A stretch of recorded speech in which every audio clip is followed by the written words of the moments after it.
Nu sveiks, dzelžu cienītāji, 23. gada pievakare. Principā decembrī iet uz beigām, un mums jau ir iegūta jauna tehniskā apskata, un, kā redzi, uzlīmīta ar zilu celiņu apkārt 25. gads. Un janvārītī 6. mums būs jāiet atkal tehniskā apskata. Nu, ļoti fēni jāiet to gada nogalē, nu noteikti kāds zina to problēmu, vai arī efektivitāti, ka tu iegūsti bez maz vai sajūta uz 2 gadiem tehnisko apskati. Bet nu tas tā ir. Un šoreiz tēma mums ir par tieši šādu skaistu auto, kas ir Citroens komerctransports, sauc kā gribi, bet principā jebkurš dīzeļa auto, nu sauksim to par efektīvo vai neefektīvo, kāds nu kurš teiks, smirdīgais dīzelis iespējams, ko viņš te kūpina un tā tālāk, bet nu šis Citroniņš ir tiešām 20. gada auto un veiksmīgi iegūst tehnisko apskati, kā redz, paskaties, redzi, un iet runa tieši par dīzeļmotoru atgāzu dūmainību, tieši tā, 0,27. Šī gadījumā, redzi, nobraukums ir tikai 160 000. Izlaidums šim automobīlim ir precīzi tieši tā 20. gada izlaidums. Tātad automobīlim šobrīd uz 23. gadu, nu grozi kā grib, ir tikai 3 gadi. Uzreiz atkārtīgi paskatīsimies ar baltu lapu, vai tad tas izpūtējs tur mums ir tīrs vai melns. Saki, nu tā, iebāzīsim pirkstiņu iekšā, mazliet pasmērēsim. Nu, kā pateikt, ir mazliet nokvēpis, redzi, daudz vai maz, saki, jau pats domā, kā gribi. Iekomentē, melns dūms, dūmos tur ir spēks un tā, kurš saka, ka dūmos ir spēks, tur deģenerāts un tā tālāk. Nu, lūk, uzreiz, kā redzi, šeit Citroen Jumperītim ir mums izlaidums no 19. gada, 3. paudze, 103 kW, 140 zirgi, tātad tas mums ir Euro 622. Šobrīd arī redz, cik ātri notiek un efektīvi skipoti sektori, plus arī rakstīts un flešots šīs te DCM 7.1B dzinēja vadības bloks. Uzreiz tātad, ja iet runa par dzinēja vadības blokiem, tātad tie ir gan Delphi, gan Denso, gan, protams, visiem plaši populārais Bosch vadības bloks, vadības sistēmas, ja. Katram varbūt patīk kaut kurš cits atsevišķi, bet nu, mūsu gadījumā nozīme šim vadības blokam nav. Visi tie ir mīļi, jauki, labi. Tātad un visi tie ir izgatavoti un eksistē uz šīs planētas. Tātad pilstoši arī ir iespējams šo dzinēja vadības bloku programmēšana, kalibrācija, remonti. Tātad, nu, protams, kļūdas, kuras tie nes ārā un parāda jums uz diagnostikas iekārtas. Tāpat ir loģiski nāk ārā šeit un te uz paneļa dažādu lampiņu veidā. Nu, tas viss ir skaisti remontējams, darāms un sakārtojams. Tātad tā visa procesa rezultātā The ECU has been successfully flashed, nu, ir visefektīvākais uzraksts un zaļā krāsā. Uzreiz tātad apspriežot tēmu par zaļumu, zaļām krāsām un vispār, jo, nu, kur tad šeit bija problēma un kas tad šeit bija slikti. Tātad jau spriežot pēc dūmu gala, spriežot pēc tehniskās apskates listes, pēc dūmainības koeficienta, pēc vispār, jā, noteikti arī skaidrs, ka tēma tikai un vienīgi par ekoloģiju un izplūdes sistēmu un visu motoru kopsumā un kā dīzeli tādu vispār ņemot uz visu šī te globālā punkta, kas mums te solās 25. gads un tātad kādas būs izmaiņas, varēs vai nevarēs iziet tehnisko apskati. Būs vai nebūs jums uzstādīts kvēpu filtrs DPFs, būs vai nebūs kārtībā AdBlue sistēma, jā, čurūdeņu un mīzeli sauc kā gribi, kā nu kurš to sauc. Tātad SCR. Tas viss ir saistīts tikai un vienīgi ar to. Šī gadījumā tieši šis konkrētais, nu nezinu kā pateikt, izmēģinājums zaķīts, arī nevarētu tā teikt, tomēr kā nekā 3 gadu automobīlim, jā. Tu uzreiz tāds domāt, tagad īstais laiks ir pirkt vecos auto 95. gada, 2000. gada, 20 gadu vecu, jo tam jau nekāda problēma nebija. Tam tur nebūs ne Euro 5 problēma, ne Euro 6 problēma, tātad, ja, un tu varēsi dzīvot laimīgs, braukāt ar viņu. Nu, protams, ja gribam sēdēt komfortā, tad par to loģiski arī ir jāmaksā. Šeit tātad problēma tehnisko apskati nevarēja iziet, jo dūmainības koeficients bija ļoti augsts. Salīdzinoši 4,5, 5, tātad, nu, kā visi zinām, ja, šiem te Eiro 6 automobīļiem dūmainības koeficientam tūlīt parādīšu jābūt tikai 0,51. Kur tad tā šiltīte tur var būt iebāzt un kur tad tas uzraksts mums ir. Atverot haubi vaļā, bieži vien ir daudz un tādu uzlīmīšu virsū, pa kurām varam papētīt un pameklēt, bet, nu, tendence mums ir meklēt kaut ko šādu te, un tā kā šeit arī ir parādīts, šī gadījumā, redzi, rekurbot ir 0,51. Tātad tas mums ir dūmainības koeficients, nu, kāds atbilst šim te automobīlim, kas ir tā maksimāli pieļaujamā vērtība, ar kuru tātad mēs, nu, varam veikt veiksmīgi tehnisko apskati un iziet tātad. Kā būs 25. gadā? Nu, tieši tā, it kā prognozējās, tur daudz un dažādi šie scenāriji, bet jautājums, vai kāds no scenārijiem ir pareizs un kā būs, nu, kā mēs varam zināt, kā būs, kamēr neesam tikuši līdz tam 25. gadam. Šis automobils visam noteikti to piedzīvos un redzēs, jā, jo 25. gads, nu, redz, kur viņš bija, tātad attiecīgi tur būs šī te nākamā tehniskā apskata. Un, nu jā, tajā brīdī automobīlim būs jau 5 gadi. Tātad, nu, saka atkal, tas ir daudz vai maz. Tātad efektīvs vai neefektīvs dīzelis. Nu, loģiski, šeit var ļoti daudz un plaši par šo tēmu runāt. Jāsāk ar to tātad, kad aizbraucot tehnisko apskati, skaidrs, ka tur pa piekarei, pa riepiņā, jā, vai tev protektora dziļums ir, vai tev tur kaut kas krīt nost, vai tu apdraud citus ceļa satiksmes dalībniekus, jā, un labi nodara arī kaitējumu, jā, iespējams sev un savam transporta līdzeklim, protams, ka tas viss tiek pārbaudīts. Šeit skaidrs viss par to ir bijis kārtībā, nekāda problēma, vienīgā problēma, tātad dūmainības koeficients pārsniedz normu. Tātad virs šiem te 0,51, tātad ja automobīls būtu 2009. Gada izlaidums, jā, piemēram, nu, zem 9. gada precīzāk, jā, 2008. Gada, piemēram, tāds pats Citroniņš ejam skati, tur jūs koeficientam jābūt ir 3,0. Ja jūs esat 2009. Gada automobīļa īpašnieks un uz augšu, nu, jums jābūt koeficients 1,5 dūmainības. Bet, ja jūs esat no 2017. Gada, nu, šobrīd jā, kā normās, tād jums koeficients jābūt ir 0,7 vai arī tāds, ko nosaka ražotājs kaut kur to uzlīmējis uz automobīļa, nu, vai arī pēc tehniskās specifikācijas. Tātad, nu, šī gadījumā 0,51 ir jābūt šim te dūmainības koeficientam. Kā redz arī tehniskā apskatē, automobīls ir iekļāvies 0,27 koeficientā, tātad līdz tiem 0,51 ir principā puse, rupi runājot tā vērtība. Ok, tas arī ir ļoti feini, bet skati mēs nevaram iziet, tātad vērtība 4,5. Tātad kur problēma? Problēmas ļoti daudz un dažāds var būt. Aiziesim zem pārsaga un paskatīsimies tātad, kādas varētu būt šeit problēmas, kāpēc nevaram iziet. Tātad, skaidrs, ka motors ir ļoti sarežģīta komponente, vēl jau vairāk tie 20. gada motors, tātad Delphi sistēma, tā nav Bosch sistēma uzreiz jāpieķerās. Un skatāmies tātad pamatlietas, ko mēs zinām, kas ir uzstādīts uz motora. Skaidrs, ka ir ielieta eļļa, kloķvārpsta, virzuļi, tātad sadegšanas kamera, pavisam noteikti kvēlsoču sistēma, kvēla sistēma, iesmidzināšanas sistēma, jā, dažādi dačiki, hujačiki un sensori visur sabāzt virsū. Rekur pats Boss stāv, tas Delphi, jā, ko es rādīju, dzinēja vadības bloks, pat kādus pie viņa aiziet viens kabels, un tur palēja aiziet, rekur sadalās vēl viens, jā. Principā, nu kas tur tāds ir, jā? Daži vadiņi aiziet uz dzinēja vadības bloku, tas kontrolē attiecīgi visu šo te vadību. Un pavisam noteikti, kur var būt problēmas. Tātad sprauslu bojājums, varbūt, bet vēl līdz sprauslu bojājumam, ko jūs lejat bākā, vai ne? Tas ir ļoti svarīgi. Aiziesim apstīsimies, kur tad viņam ir bāka, ja? Rekur, ko mēs lejam iekšā bākā? Kas jums būtu jālai bākā iekšā? Jātājums kā atvērt vaļā, vai ne? Rekuri. Tātad standartā dīzelītis un AdBlue. Tātad AdBlue jeb def šķidrums, kas būtu arī jāpievieno ik pa laikam klāt. Un, nu, loģiski, to jau mēs atbilstoši visam darītu un viss būtu kārtībā, ja šī visa sistēma strādātu. Nu ko, tātad dīzelīti, ko mēs lejam iekšā? Ja mēs lejam iekšā kvalitatīvu, tad visticamākais viss būs stīgā. Ja mēs lejam zemākas kvalitātes, loģiski, ka viss būs slikti. Tāpat tās arī par AdBlue. Varam ieliet ūdeni iekšā, ja, bet nekas tur neies, tāpēc, kad stāv AdBlue kvalitātes sensors bākā. Ja, kurš uzreiz nosaka par to, ko jūs tur esat ielējuši. Ja. Citreiz met sajaukt, iegāst iekšā traktora tehnikai, smagajai tehnikai, nu sajūk, nu gadās, dīzeli iegāžam iekšā čurūdeņu bākā, nu tad arī viss ir slikti. Viss sistēma jāmaina, jāmazgā, jātīra un tā tālāk, viss tur arī ir slikti. Ūdeni pieliet vēl trakāk, tātad def AdBlue šķidrumam sasalšanas temperatūra kāda mums ir pareizi mīnus 15 grādi, tātad faktiski sākās kristalizācija, viņš sabiezē un viņš faktiski nemaz arī nestrādā. Tātad pie mīnus 20 vai 25 grādiem AdBlue sistēma varētu arī nestrādāt, bet tomēr sprausli ir ar apsildi, kur nonāk antifrīzes bāka, ir ar apsildi, kur nonāk antifrīzes, visas trubiņas mēdz būt elektriskie silda elementi, tenti izvilkti cauri trubiņām. Jā, lai tātad šis te AdBlue nesasaltu pat arī pie mīnus 30 un joprojām tiktu iesmidzināts SCR selektīvajā katalītiskajā neutralizatorā iekšā izplūdē. Nu, te visādi var būt, bet jāsāk ir pavisam noteikti vot šeit, jā, ko mēs pildam iekšā. Jo no tā, ko mēs šeit pildam iekšā, būs atkarīgs, kas nāks ārā šeit.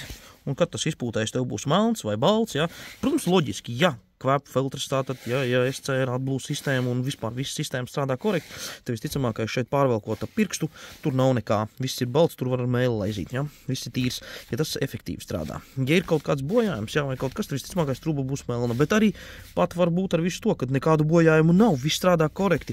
Arī kādā šī gadījumā iziet tehniskā apskata, viss tur ir stīgā, arī tad glušaks var būt melns, jā, nu tas jau mums neko neizsaka, tā kā tas nav 100% rādītājs. Tātad, tālāk, kas ietekmē šo te dūmainību, ja?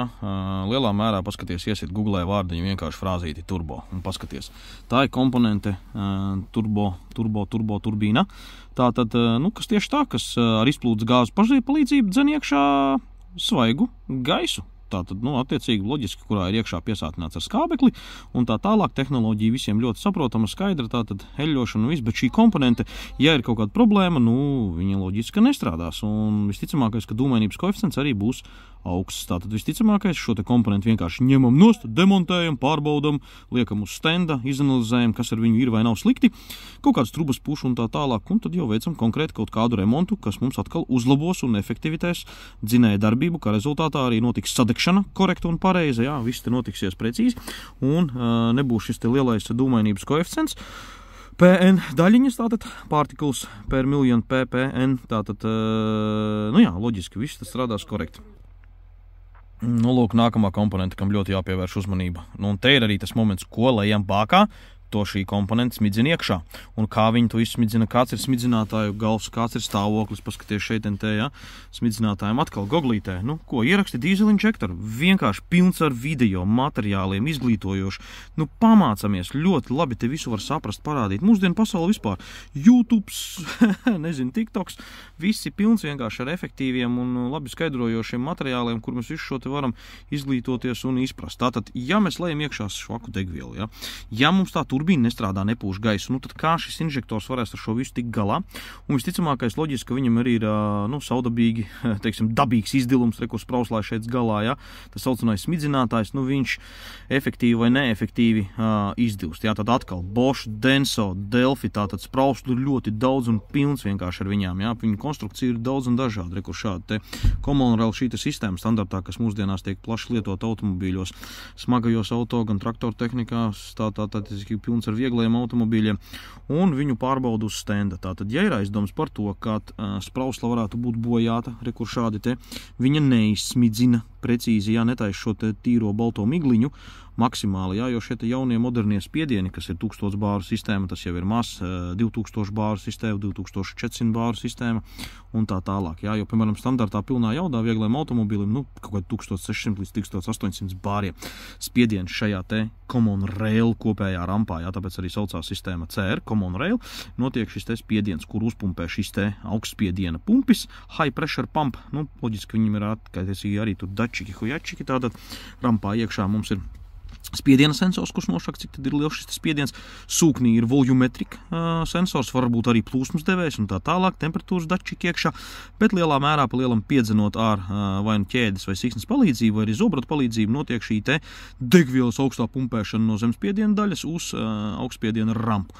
Un tālāk dzinēja vadības bloks, kur redzēja Engine Control Unit, atkal vienalga Bosch, Denso vai Delphi, kontrolē šo te sprauslu vadību, tātad nomēra šo te spiedienu, kontrolē sūkņa plūsmas daudzumu, un tad visu šo te dzen mums iekšā jau attiecīgi, kur tieši tā, ir speciāli izveidot dekkamera, kur viņam var būt vienam, varbūt galvā, vienam varbūt virzulī, kā šī gadījumā, un tāpat arī kvēlsvets, kur augstam iedarbinot, kāpēc tev tur bieži augsts švaki var lēkt, kur varbūt arī problēma, kvēlsvets nestrādā.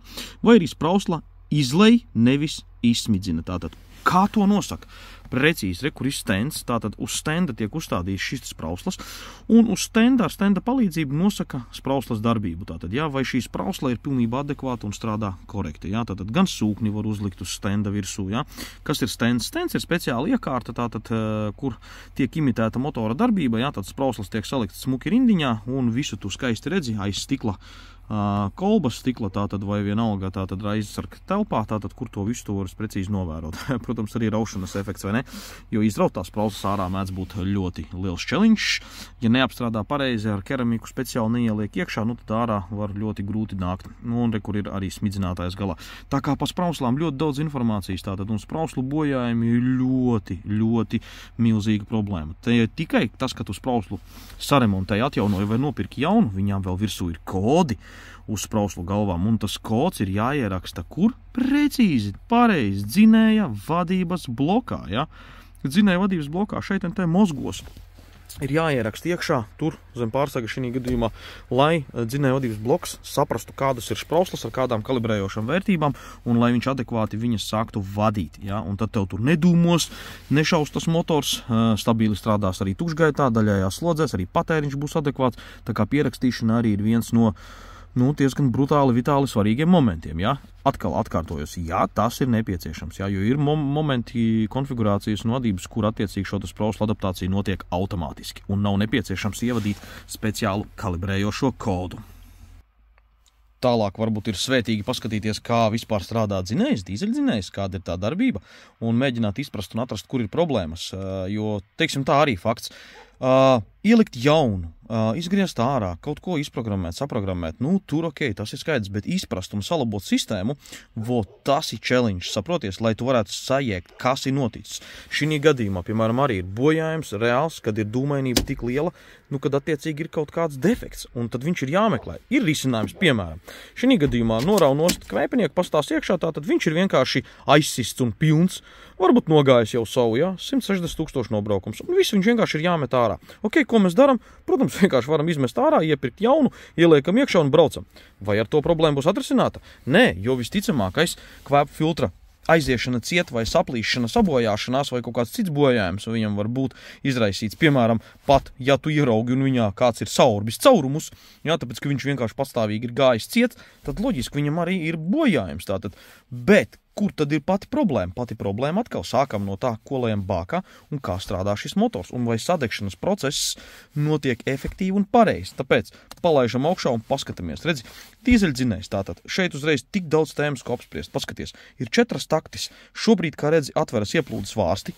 Vai viņi pareizi atveras, vai viņi pareizi noslēdz kanālu, vai šeit nav nekāda apdeguma bojājuma. Kas notiek tālāk? Šis te gaiss iesūktais iekšā tiek, redzi, saspiests. Un saspiežot gaisu, papildus vēl varbūt tās kvēlsvecīti iekšā, kur šeit nav parādīta, kura uzsilda šajā dekkamerā esošo gaisu, un līdz ar to šim gaisam kas ceļas? Tieši tā temperatūra. Un strauji pieaugot šai te temperatūrai, redzi, air QZ's rapid temperature increase. Uzkars, strauji uzkars. Vai gredzenu blīvējums ir ok, vai tev šeit virzuļu grupa ir ok, un vai visi šie te komponenti strādā pareizi. Tātad virzuļu grupas izdilums, tas var būt lielā mērā iemesls arī kāpēc tev būs dūmainība palielināt, jo vienkārši šis te gaiss netiks specifiski saspiests, temperatūra netieks precīzi uzaudzēta, cik viņai vajag būt, un loģiski iesmidzinot degvielu, netiks sadedzināts degmaisījums līdz galam kā reizā, tev izlaižas ārā melni dūmi, nesadegus degviela. Un blīvējums vārstiem, iespējams galvas blīvi bojāt, saproties, varbūt ir kaut kāda plaisas šeit starp kanāliem mēdz būt, tie ir ļoti daudz bojājumi līdz šim momentam, lai šeit sasniegtu adekvātu temperatūru un adekvāta kompresija, kāpēc arī mēram to kompresiju, vai ne? Ņemam ārā vai nu sprauslu, ņemam ārā vai nu kvēlsveci un mēram kompresiju, cik ir attiecīgi šis te spiediens cilindros visos, tātad tur kompresijas atšķirība, piemēram, ja tev tur ir 5, 4 cilindri, vai 6, varbūt nobīda, maksimums līdz bāram, tas jau ir daudz principā, bet tā būtu atļaujamā pielaide, Tad mēs varam kompresiju mērot, ko vēl darīt, iepildīt iekšā eļļiņu šeit, Un tad, kad mērīsim kompresiju, eļļiņa, ko mums darīs? Noblīvēs apkārt gredzenus, Noblīvēs visu ap virzuli, un ja kompresija uzlabosies, piemēram, no kaut kādiem tur 15 bāriem pēkšņi kļūst uz 19 bāriem, tad ko mēs varam secināt? Gredzeni ir izdiluši, vai nu plīsuši, lūzuši, tātad, ir kaut kāds bojājums, plaisas virzulī, tātad, kā rezultātā šis spiediens uzlabojas, saproties, jo eļļa vienkārši noblīvē visu šeit, tieši tā cilindru, apkārt gredzenus, tātad virzulītim noblīvē visu riņķi, un viss spiediens attiecīgi pieaug, un kā rezultātā arī rādītāji uzlabojās. Un tāpēc ejam tālāk, paskatāmies. Tad, kad šis te gaiss tiek saspiests un ir sasniedzis šo adekvāto temperatūru, kas notiek? Sprausla izsmidzina migliņas veidā, atceries, izsmidzina migliņas veidā šajā karstajā fuel enter the engine, tātad karstajā gaisā tiek iesmidzināts degviela. Iesmidzināt degviela, saproties, un šeit jau veidojas šis te degmaisījums.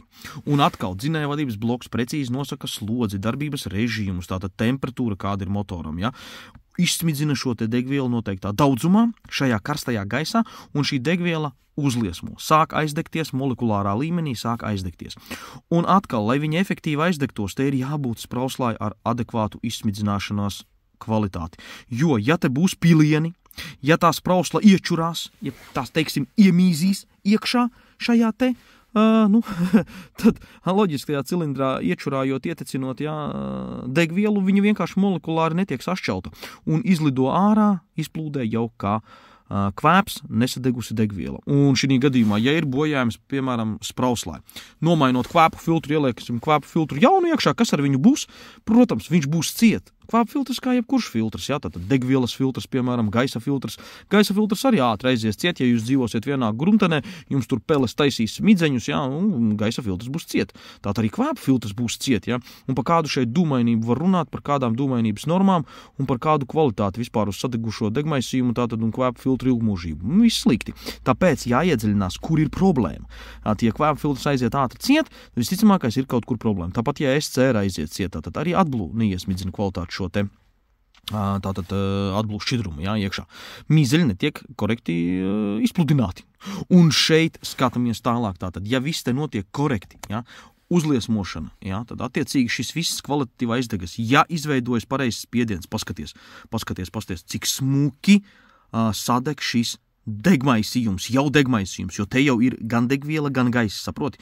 Un viss tur notiek adekvāti, tad mēs iegūstam darbu. Jo kas ir darbs? Darbs ir attiecīgi siltumenerģija, saproties? Tātad mēs ķīmisko enerģiju, pārvēršam siltumenerģijā, un siltumenerģija tiek pārvērsta jau konkrēti darbā, tātad, un efektivitāte jau tālāk, protams, skaidrs caur kārbu, caur izgriezes moments, viss pārējais, chiptūnings jauda, bet līdz tam ir vēl līdz kā kosmosam, kamēr tev sistēma nav kārtībā. Un tagad šeit viss tas sadeg. Kas mums veidojas? Tieši tā, mums veidojas pārpalikums tātad, loģiski šīs izplūdes gāzes. Un kas notiek? To visu vajag dabūt un vajag iztīrīt šo te cilindru, saproti? Tāpēc atverās, kas mums? Precīzi, atverās izplūdes vārsti. Šī gadījumā, redz, tur viņi ir 2, varbūt 1, varbūt 3, varbūt 4, vienalga konfigurācijas ir dažādas, bet skaidrs, atveroties izplūdes vārstam, tātad izplūdes vārsts, izplūdes kanāls, caur kolektoru ir savienots ar izplūdes sistēmu. Tālāk mums tur priekšā būs kas DPFs, vispirms būs katalītiskais neutralizators, tātad kaķiks saucamais, kats, tālāk būs DPFs visticamākais, un pēc DPF visticamākais būs vēl SCR, jeb selektīvais katalītiskais neutralizators, tātad, Selective Catalytic Reduce, kurā jau iesmidzina tālāk AdBlue, lai samazinātu šo te slāpekļa monoksīdu NOx. Protams, vēl starpā mums ir arī EGRs, gāzes recirkulācijas vārsts. Un skaties, tātad šīs te visu sadegušās gāzes, ja viņas sadega šeit korekti, vēlreiz atkārtojos, ja virzuļi kārtībā, ja gredzeni kārtībā, ja galvas blīvi, viss tur ir kārtībā, nenonāk antifrīzes starp citu iekšā, jo bieži vien mēdz caur EGR dzēsētāju, caur vēl kaut kurien, caur kaut kādām plaisiņām, galvas blīvītes bojājumi, nonākt iekšā, jo te ir dzēsēšanas kanāli, saproti, apkārt. Un antifrīzes mēdz zust un nonāk šeit un te iekšā. Un tas arī visu radīs šo sadegšanas kvalitāti, nekādu briesmīgu, un DPFs toču būs ciet, Tātad, skaties, notiek izplūde, Izplūdes takts laikā, tātad, secinājām, ka mums ir cik takts? 4 takts, tātad ieplūdes takts, kompresijas, jeb saspiešanas takts, tad ir darba takts, kurā notiek iesmidzināšana, tātad degmaisījuma aizdedzināšanās, un beidzot mums ir izplūdes takts, kad notiek tīrīšanās, redzi? Un paskatāmies, kā tas ir on the side view. Tātad ieplūde, kompresija, redzi, tas ir notiek mums, starp citu, benzīndzinējs, uzreiz alternatīvs, redzi? Benzīndzinējām ir tā atšķirība, ka ieplūst iekšā, redzi, sprausli iesmidzina tātad degviela un gaiss jau sajaucas pirms degkameras, pirms cilindra. Un tādā veidā iesūdz degmaisījumu, un degmaisījumu aizdedzina svece. Pasties šels, cik smuki parādīja, Lūk, nākamā interesantā frāze mums ir SCR AdBlue, kur iemetam iekšā, paskaties, cik daudz viss ir skaisti jauki, pilns ar daudz un dažādiem video.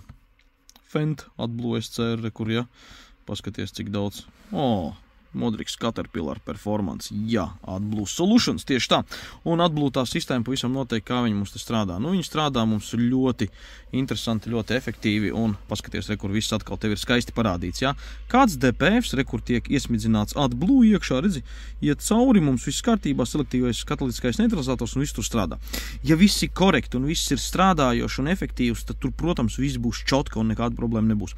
Bet tiklīdz kaut kas iziet no ierindas, piemēram, mēdz aizaugt AdBlue sprausla. nu tā kā izņem ārā, izmazgā kā variants, jā, to bišķi ir daudz un dažādi varianti, bet saremontēt to visu, protams, ka ir ļoti spēcīgs challenge, jā, un vai ar to visu var tikt galā, grūti pateikt, kā kuram. Tātad, visbeidzot, jā, skaidrs, pārbauda, vai tev silda pečka, jo bieži vien ir bojāts termostats, un termostata bojājuma gadījumā motors tā arī nekad nesasniedz normālu darba temperatūru, saproti? Un vienkārši tev ir dubaks gan motorā, gan salonā, un, protams, ka nec ekoloģija, nec EGS, nec DPF korekti nestrādās vairs, un termostata bojājuma dēļ arī viņš visticamākais mierīgi aizies ciet un pārstās normāli darboties. To bišķi atkal problēmu ir ļoti daudz un dažādi. Šeit slāpekļa monoksīda sensori, viņi iziet no ierīnas, temperatūras devēja iziet no ierīnas, to ir ļoti daudz un dažādi problēma ir. Šī gadījumā mēs arī loģiski, kad slēdzamies klāt, mēģinam risināt šīs te problēmas par to, kā būs tajā 25. gadā un kā tiks veikt šī tehniskā apskati. Un kādi automobīļi varēs vai nevarēs iziet tehnisko apskati, grūti pēkt. Jā, tad tur varētu būt moška no 10. gada, moška no 9. gada, Euro 5, Euro 6, tātad normas Euro 4, kā viss varētu būt ok. Ko tas nozīmē? Mēs sāksim strauji pirkt vecos transporta līdzekļus, vecos automobīļus, tur kā rekur tur tālumā stāv Audi, rekur stāv, piemēram, Volvīč, šis te Audi, rekur tur vecais Citrons, tur stāv Passerati, tas vispār ir leģendārs auto. Un kam mums šeit 20. gada auto, vai ne? Efektīvais dīzelis, principā, ir jāizvāc no tirgus. Tas īstenībā nebūtu arī varbūt slikts risinājums, jo, kurš to ņem ierakst komentārā, ko tu par šo te visu domā, tātad attiecīgi izvācam ārā vecos automobīļus, nosacīti, jā, vecos, piemēram, 10. gads, attiecīgi viņam nav šīs visas sistēmas, viss tur slikti, viss tur nestrādā, ko mēs darām, saremontēt ir dārgi, ja auto maksā, piemēram, manais auto tur maksā 5000, ko tam man darīt tagad? Loģiski, sistēma saremontēt maksā 2000, ko tev vai es viņu remontēšu? Nekas, nometam cenu zemē, līdz ar to, kas tirgu parādās ļoti daudz lētu šo te neefektīvo un slikto un švako dīzeļa auto, ja, kur viss tur piedirš planētu un viss ir slikti, cipa, viss tur kūp, viss ir bēdīgi. Jā, par to pārējo visu nemaz nerunājot. Pirksim visi elektroautomobīļus. Ok, labi, jā, ir finanses un viss kārtībā, tur nekāda problēma nav, pērkam, daram, strādājam, ja. Bet jebkurā gadījumā, cik efektīvi un cik galā tas viss izvēršās un kāds no tāds rezultāts ir, grūti pateikt. Mēs to nevaram neko neprognozēt, ne saprast, ne izprast, ja. Tāpat izvākt visu tirgu ārā un, teiksim tā, iztīrīt visu planētu no šiem automobīļiem, varbūt arī varam, bet no šādu komerci transportiņu, ja, kādu savu paciņu dabūs vai ne, kurš tev atvedīs, nezinu, vienalga pastu saņemt un vispārējo, nevarēs. Protams, loģiski, šie auto būs vajadzīgi, viņi strādās, ar viņiem vajadzēs darboties un viss tur noteikti rokās. Tāpat jārisina arī ir šīs te problēmas. Vienkārši mēs ko darīsim, stabili, turpināsim tātad risināt šīs te problēmas, arī kā šī gadījumā, remontēsim, meklēsim vainas, meklēsim risinājumus, uzlabosim visu, lai tas strādā efektīvāk un ātrāk. Tātad loģiski tehniskās apskates būs vajadzīgas, tās ir jāiet, jā, tātad kas viņam tur ir hadenē, tev ir jāsatais, jā. Tev jāiegulda vēl ir ļoti daudz iekšā, lai viņš nerūsē, apstrādes un tā tālāk. Tātad pa piekaru ļoti daudz remontu jātais, lai visu to šarnīru tur viss būtu riktīgi un viņš tur nejuktu ārā pa vīlēm, jā. Tehnisko apskati 2 reizes gadā vai 2 gados reizi, jā, kā kurā valstī arī ir efektīvi risinājumi. To var arī dažādi apspriest un darīt. Bet risinājumi ir jāmeklē, jāremontē viņi vienalga ir, programmēt tā vai tā nāksies.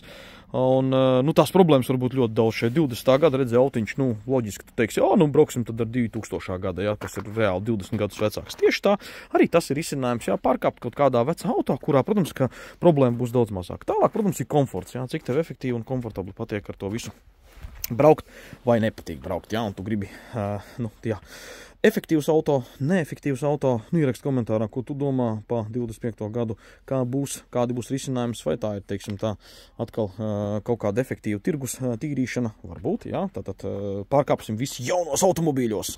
Te viss ir, protams, atkal katra kabatiņā, finansējumā, cik daudz, ko mēs varam dabūt, nododam veco automobīlu, neefektīvo dīzeli un tiekam varbūt pie jauna elektroauto, jā, pilnīgi elektriskie kravas automobīļi. Pilsētas režīmos es uzskatu ļoti efektīvi, jā. Un visbeidzot par to, kādu tev tiešām to autiņu vajadzētu. Tātad, ja tu brauc ļoti maz, tavas distances ir mazas, jā, tu neveic nekādus tur komerci pakalpojumus, nevedā paciņas nevienam, jā, nenodarbojies ar kaut kādu super duper tur lielo braukāšanu, tad tev pilnīgi pietiks visticamākais benzīnieks, jā, jo viņš tev tur nebūs milzīgi jāsilda, viņam nebūs viss šīs milzīgās ekoloģijas tik ļotas, jā, bet kaut gan benzīniekam arī ir iekšā GPF, kas ir gasolina partikulu filtri, jā, tur arī viņš ir, ja kurā gadījumā, jā, tur arī ļoti daudz dačiku, jačiku iekšā, tur arī viss jāremontē, bet viņš tev būs efektīvāks, jā, tu mazāk braukās, jā, tev ziemā efektīvāk būs, viņš labi sils varbūtās un būs arī visticamākais galā lētāk, jā. Hibrīda auto, protams, arī ļoti feini, efektīvi, jā, nu, tur būtu remonti druscīt sarežģītāki, bet no tā baidīties arī nevajadzētu. Nu, protams, ka elektroauto tas arī ļoti skaisti, jā. Tur daudz saka, nu, ko tad iegūst to litiju, jā. Litiju roku tur kaut kur afrikāņi, tātad melnām mutēm, piemēram, Afrikā, tātad, nu, vai vēl kaut kur kaut kādās valstīs grūti pateikt, ja, cik tur tas viss notiek un kā tur nenotiek. Katram tur tas pašam jāizvērtē, jābūt, jāizbrauc, jāapstās, un cik tas elektroauto ir tīrs vai netīrs. Tur atkal ir ļoti daudz un gari spriedelēt, ja, cik ir šīs dīzeļa auto tīrs vai netīrs, ja. Bet vienalga, viņi visi tāpat ir jāremontē. Gan elektroauto jāremontē, gan arī šie auto jāremontē. Smagās mašīnas tehnika, smagais traktors arī elektrodies vai braukās, mums gurķis nestādīs pats un visticamākais arī buļbas nevāks no tīruma nost, tā kā, nu, tur arī ļoti daudz ir par ko domāt un spriedelēt, bet jāremontē jau vienalga tas viss ir. Tā kā, nu, es domāju, ka te risinājumi ir daudz. Iemeslu to visu darīt un darboties arī ļoti daudz. Nu, kā būs, tā būs. 23. gads mums rīt uz beigām, tātad skaidrs par ekoloģiju, viss ir jauki, skaisti. Un, nu, protams, teiksim tā, lai visiem veicās ar efektīviem transporta līdzekļiem, lai visiem veicās labi viņus saremontēt, sakārtot, bet, nu, jebkurā gadījumā, ja ir kādi jautājumi, kā ko vajag atrisināt, palīdzēt, nu, ar jebko tātad, ja, gan ar tehnisko apskati, gan ar motoru remontu, gan ar dzinēju vadības bloku programmēšanu un kalibrēšanu, ja, tātad varam izveidot jebkādu šos risinājumus, kas vien interesē. Un kāds tās iespējas ir.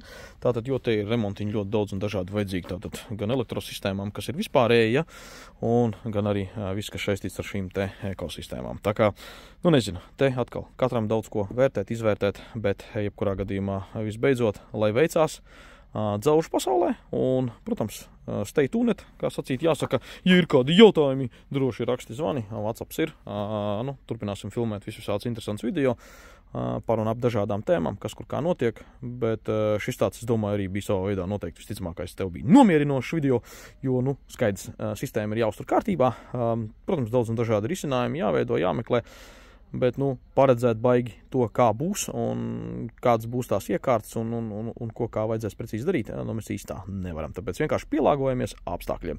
Un atceries, izdzīvos tas, kurš mainīsies. Tā kā viss kārtībā, turpinam mainīties un ejam uz savādāku tehnoloģisko attīstību. Tā kā, lai notiek. Tur ir buru.